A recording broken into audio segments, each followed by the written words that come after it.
వీసీల వెతుకులాట ఓ అంతులేని కథ. ఏడాదిన్నరగా 5 యూనివర్సిటీలకి ఇన్ఛార్జీలే దిక్కు. 2 నెలలైనా విధుల్లో చేరని ఏఎన్యు వీసీ. ఉన్నత విద్యాశాఖ జాప్యం. ఎవరు మంత్రి తెలుసుగా? మాలోకం లోకేష్ ఉన్నత విద్యాశాఖ మంత్రి. ఆయన కూడా ఫీజు రియంబర్స్మెంట్ ఉండదు, యూనివర్సిటీలకి వీసీలు కూడా నియమించరు. మా గొప్ప పరిపాలన 18 నెలలుగా మీరు నడుపుతున్నటువంటి పరిపాలన.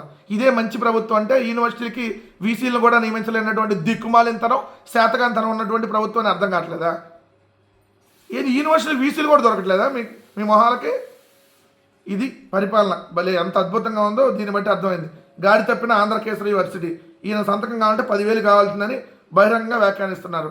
లంచం లేందే ఏడా కంచంలో కూడు కూడా బెటర్ అన్నట్టుగా ఉంది మీ ప్రభుత్వంలో. ఆర్జీకేఈటీలో కూడా ఇలానే పోస్టుల భర్తీకి నోటిఫికేషన్ ఇచ్చి 2 నెలలు గడిచిన నియామకాలు ఇంతవరకు పూర్తి కాల. వీళ్ళు ఆల్రెడీ ఎర్రి బుక్కు ఈ పనిలో ఉన్నారు కదా. ఇంకేం పట్టించుకుంటారు కాలేజీలని, స్కూల్స్ని, యూనివర్సిటీలని?